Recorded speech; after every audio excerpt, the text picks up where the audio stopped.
Hello, Faelan here with stars and cards for the Everyday Priestess channel, wherein I will deliver a 2 week forecast, astrological forecast, with a dash of divination at the end. And today's subject matter is Virgo season. We have a very intense Virgo season and also black moons. So you may have heard um, some memes or announcements on the media about the rare black moon darkening the night skies. My favorite one that I like to giggle at is an extremely rare black moon darkens the night skies. And I feel like that's a little bit misleading because what a black moon is when you have the second new moon in the same sign. Sure, it is rare, but it does happen, just like blue moons is the second full moon in the same sign. So I wouldn't call it extremely rare. They are far and few between. But also, it can't darken the sky because a new moon is when the moon is conjunct the sun. So wherever the sun is where the moon is. And yes, the sky is dark because the moon isn't there, but the moon isn't actively doing anything to the sky. So if you've heard this term, black moon, that's what it means. It doesn't have any negative connotations at all whatsoever.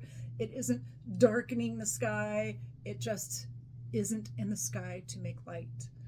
Okay, so this month, well, in August and September, we get 2 Virgo new moons. So Virgo season comes to us on Friday, August 22nd, which is in 2 days at 1:33 p.m. And then on that same evening at 11:06 p.m., we have one of 2 new moons. So that will be at 0 degrees Virgo. And the interesting thing, the plot thickens because not only are there 2 Virgo new moons this year, the second one ends our eclipse season. So this new moon that's on Friday, the 22nd, new moon 0 degrees Virgo, is not technically part of the eclipse pair, but because the last eclipse is also a Virgo new moon, to me it feels included. So what is Virgo energy? Virgo is notoriously made fun of for organizing, for being very specific about how things are, about noticing what doesn't work. So sometimes that comes across as nagging or nitpicking or always seeing the fault in things. But the superpower of Virgo is troubleshooting. So there is analyzing, there is looking at the way all the parts work together or don't work together and not being afraid to say, that part doesn't work. It's broken. We need to get rid of it. We need to fix it. So that is one of the very popular or maybe well-known aspects of Virgo, but she has a lot more to her than that. She is an earth sign. She's very grounded and actually quite sensual. She loves to work with nature, animals, plants, stones. She loves to be of service.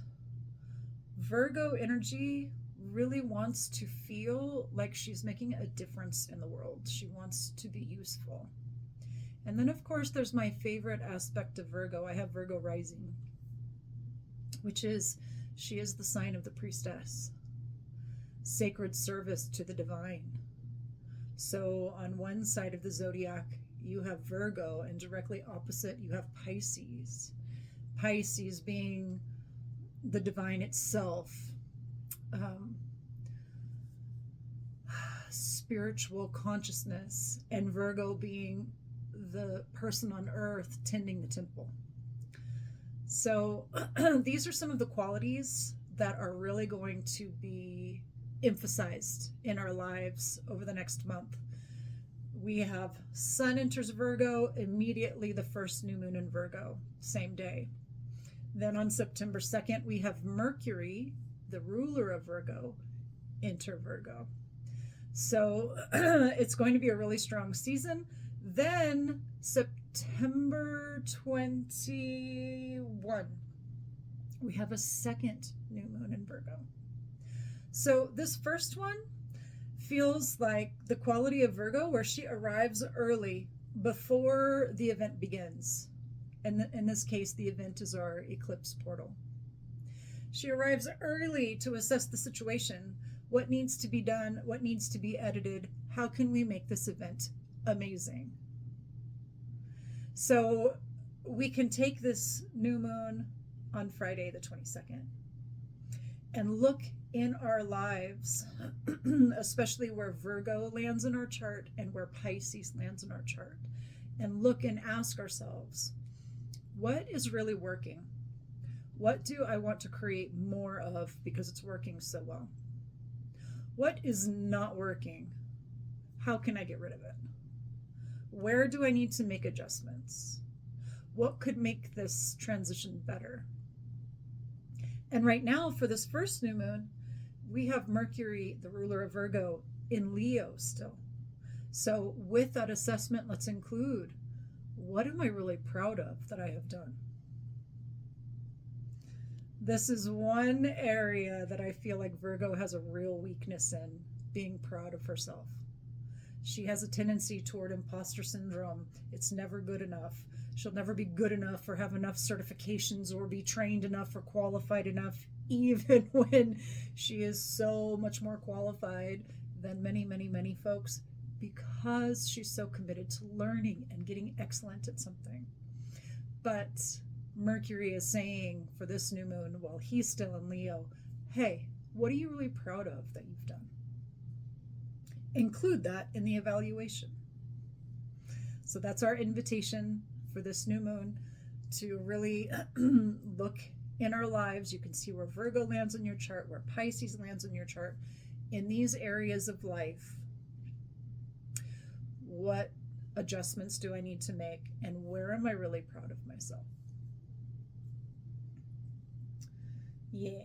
On August 25th, Venus enters Leo. So Venus has so much to do with the way we relate with other people. And that's not just romantically, but platonically, at work, just how we relate, how we make connection. And in the sign of Leo, it will be more expressive. It will be more extroverted, more playful. It will be extra shiny. Venus in Leo likes to shine, and she likes to receive attention. So, yeah, use this energy wisely. If you're one of those people who needs a little extra boost of extroversion or shininess so that you can really show up and show how amazing you are, embrace that energy. And if you are a person who already is wired to need kind of a lot of attention, then just know it will be amplified for some weeks, and make sure that you're also giving attention to the people you care about. Yeah. And then we do have Saturn is currently retrograde in Aries, and he comes back into Pisces for a couple of months. I forget the exact day he comes out, but I want to say it's 3 months or so. I need to look at the dates though, don't quote me on that part. But he comes back into Pisces. So whatever mountains we have been determined to climb since he got into Aries, whatever bold new ventures, masterworks we've committed to when he got into Aries, we're taking this moment while he's retrograde to kind of take a break from the forward momentum because it takes a lot to get Saturn really moving forward, like only Aries can. Okay. So taking a little break to reassess the situation, and when he comes back into Pisces, asking ourselves, is my goal still in line with my vision? Is the mountain that I've chose to climb, is this great work I've committed to still in line with my spiritual purpose? Okay, so that's our next 2 weeks of main events in the sky. And let's pull our one card to see what message wants to be heard about this period of time. So very potent in Virgo energies. Okay, one card.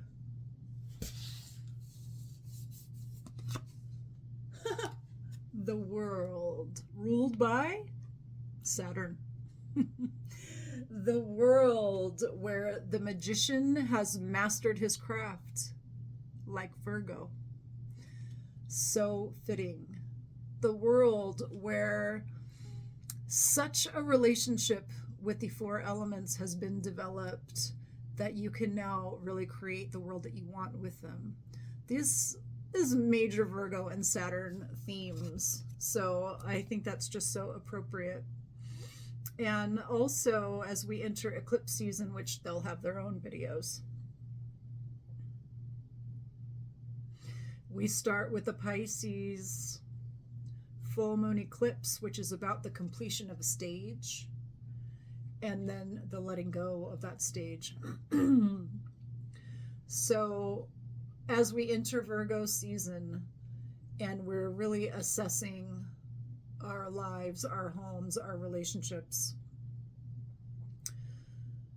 remembering to really take credit for what you have achieved. Remember, we want to notice what we're really proud of, and to give ourselves a sense of completion, to look for the things that we have completed successfully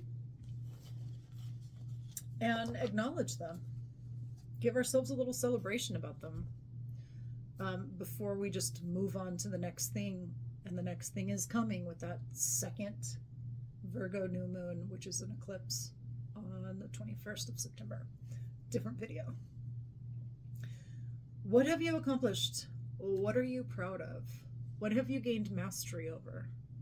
Take a moment to really enjoy it, soak it in, celebrate it. Okay, if you would like to book astrology or tarot reading or see any of my other amazing offerings, I have a lot of offerings because serving people and really healing and empowering and guiding people is my passion. So go to my website, roseofvenus.com. And even though it's a bit early, it is time to start feeling into if the priestess path is right for you. Because I'll be taking a new set of initiates into the Order of the Stag and the Rose, and a mystic priestess training, or priest, or priestess. The initiation starts in March, and I only open that door once a year. So it's a little bit early, but with all this Virgo energy and really this emphasis on how we want to show up and be of service to the world, it's a great question to be asking yourself. So you can also find information about that on the website, roseofvenus.com.